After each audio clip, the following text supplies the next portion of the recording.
Hello, everyone. Welcome once more to the study. I'm your host, NerdForWords. It's been a while since we've been here, yeah?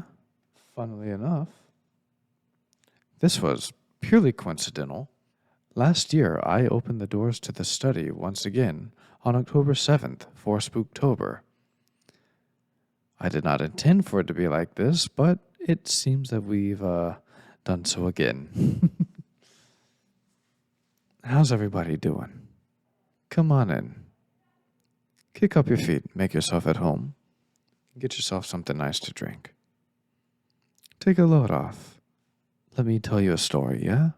So, it wouldn't be Spooktober without spooky stories. And I love me some scary stories. I love it. I absolutely love horror stories.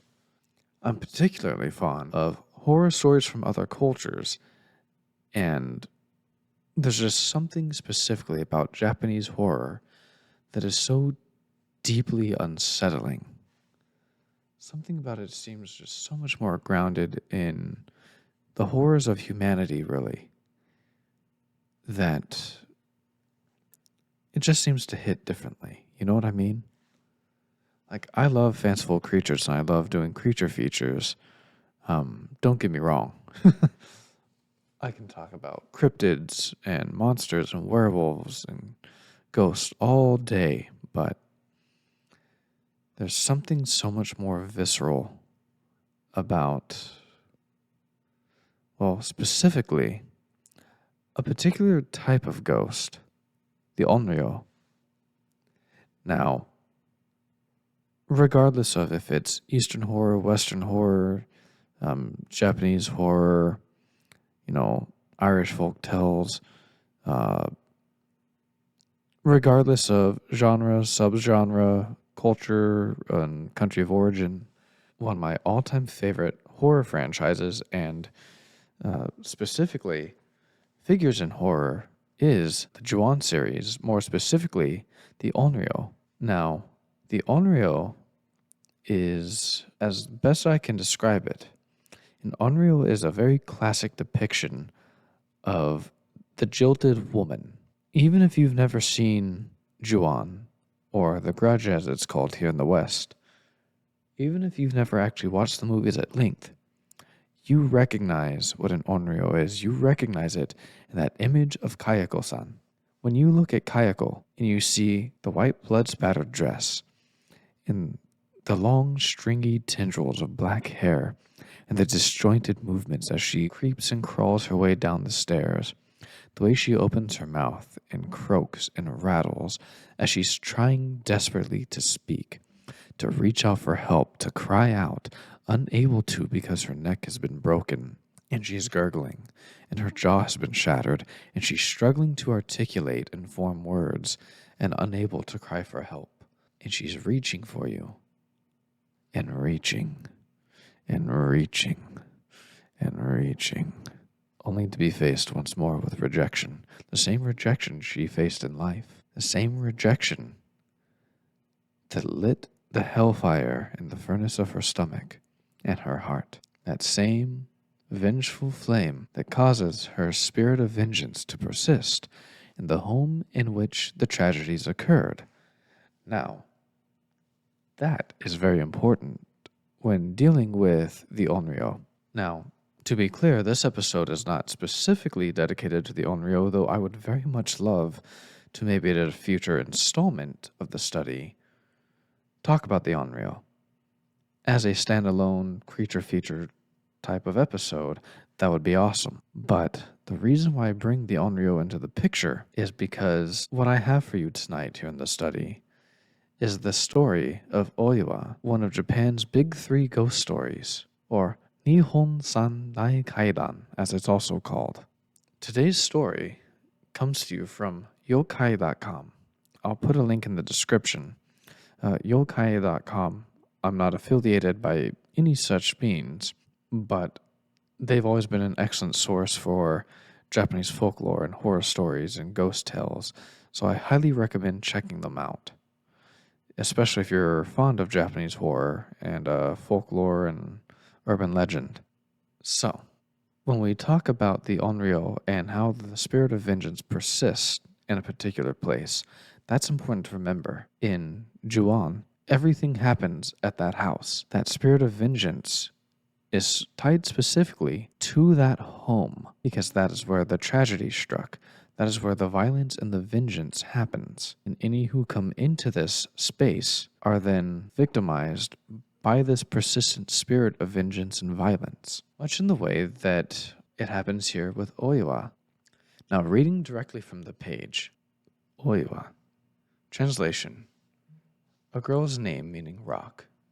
Appearance: Oiwa is the tragic and terrifying Onryo from Totsuya Kaidan, the ghost story of Yotsuya. Along with Okiku and Otsuyu, she is one of the Nihon Sandai Kaidan, Japan's big three ghost stories. Oiwa's story is based on real people who lived in 17th century Edo. Their story was dramatized in the 1825 kabuki play Tokaido Yotsuya Kaidan, which became very popular and cemented Oiwa's place as Japan's most famous ghost. Countless variations and adaptations of her tale followed. The real Oiwa died in 1636. It is rumored that her Onryo still haunts the places she lived, as well as those who perform her story. Mysterious disasters and deaths occurring around a number of productions, including theater, film, and television adaptations, have been blamed on the curse of Oiwa's ghost. There have been numerous attempts to appease her angry spirit. A small shrine and a temple dedicated to Oiwa were erected on the ruins of her family's house in Yotsuya. After a fire destroyed the shrine in 1879, Oiwa's shrine was moved to another part of Tokyo. The shrine was again destroyed in the fire bombings of World War II. After the war, her new shrine, as well as the original location in Yotsuya, were both rebuilt. A gravestone at Myogyoji in Sugamo, Tokyo, is widely believed to be Oiwa's actual grave. It is customary for actors and crews putting on a production of Totsuya Kaidan to visit Oiwa's grave to pay their respects. Well, that's disconcerting. Good to know. Wish I'd read that before I did this. Oh well, time to burn some incense and pay deference. I'll be sure to do that before I get out of the study tonight. Hopefully nothing will happen, yeah? Now, a quick word of warning. A trigger warning, if you will.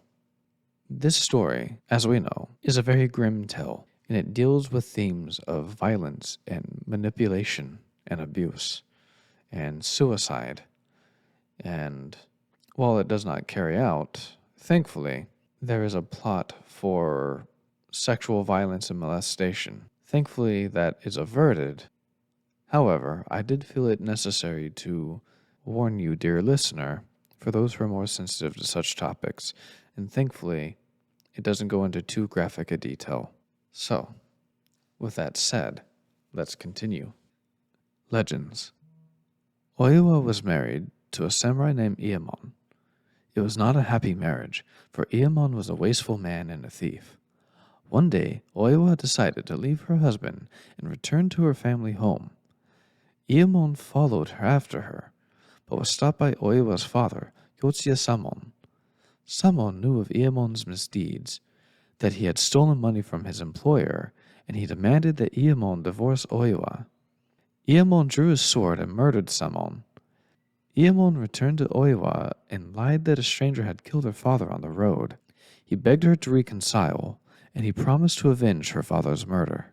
Some time after that, Oiwa became pregnant and bore Iemon a son. Times were hard. They had little money. Oiwa became sickly after giving birth, and Iemon grew resentful of Oiwa. Next to their home lived a rich doctor named Ito Kihei. He had a beautiful granddaughter named Owome. Owome was instantly attracted to Iemon and wanted to marry him. The doctor loved his granddaughter and conspired to help her marry Iemon. He prescribed an ointment for Oiwa to help her recover from her sickness. In reality, it was a poison which horribly disfigured her face. Seeing Oiwa's scarred face, Iemon's resentment turned into hatred. Afterwards, Kihei suggested that Iyamon divorce Oiwa and marry his granddaughter instead. If he were to marry Oume, all of the wealth of the Ito family could be his to inherit. Iyamon was so disgusted by Oiwa's face, and Oume was so young and attractive, that he agreed. Iyamon began pawning Oiwa's possessions, her kimono, her clothes, even their son's clothes, to have enough money to marry Oume. Because he needed a legitimate reason to divorce his wife, Iyamon hired his friend Takuetsu to molest Oiwa so that he could accuse her of infidelity. On a prearranged night, when Iyamon was out of the house, Takuetsu entered and approached Oiwa. Upon seeing her face, he was so frightened that he abandoned his orders. Takuetsu explained Iemon's plan to Oiwa and then showed her a mirror. Oiwa had not known what the ointment had done to her face. When she saw her reflection, she was horrified. She tried to cover the disfigurement by brushing her hair over it, but when she touched her hair, it fell out in large bloody clumps. Oiwa went mad. She grabbed a nearby sword and punctured her own throat. As Oiwa lay on the floor bleeding to death, she repeatedly cursed Iemon's name until she could breathe no more. Oiwa's body was discovered by Iemon's servant Kohei. When Kohei delivered the news to Iyamon, instead of becoming upset, Iyamon was overjoyed. Kohei became suspicious of Iyamon, but before he could do anything, Iyamon murdered Kohei. He nailed Kohei's and Oiwa's bodies to a door and disposed of them in a river. Afterwards, he made up a lie that Kohei and Oiwa had been sleeping together. He was finally free to marry Oume. Oiwa's curse did not wait long to take effect. On his wedding night to Oume, Iyamon had trouble sleeping. He rolled over in bed and saw, right next to his face, the horrible disfigured face of Oiwa's ghost. He grabbed a sword and slashed out at the ghost. Just then, the illusion ended, and Iyamon saw that it was not Oiwa he had cut, but Oume. His new bride lay dead on the floor. Terrified, Iyamon ran next door to seek his new father-in-law's help.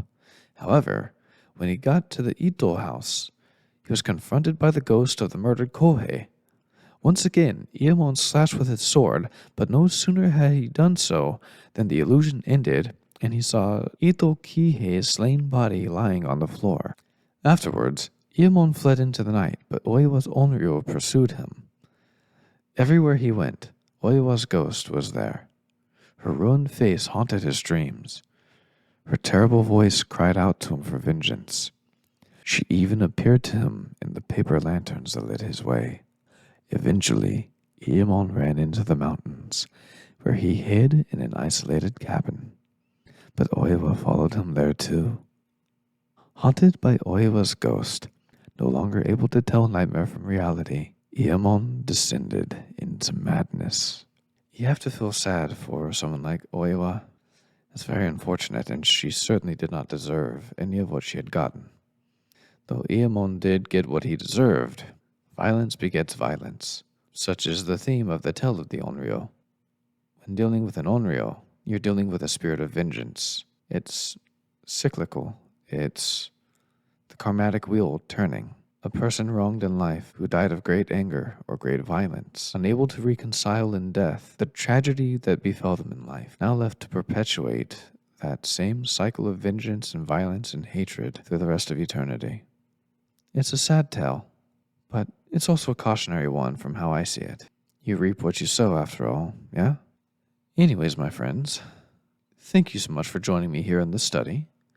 We are back for Spooktober, and actually, I would very much like to do more with the study. I know I said this last year, but recently for the main channel, I've been playing Killer Frequency. And if you know me, I'm an absolute sucker for old school radio productions in theater of the mind and radio dramas, and it's been such a fun experience. And so it's kind of given me some motivations. In fact, I'm going to be completely honest with you. This was not pre-planned. Now then, take care of yourself. Take care of each other. Be kind to each other. And don't be like Iyamon. Now then, Thank you once more for joining me in this study. Stay nerdy, my friends.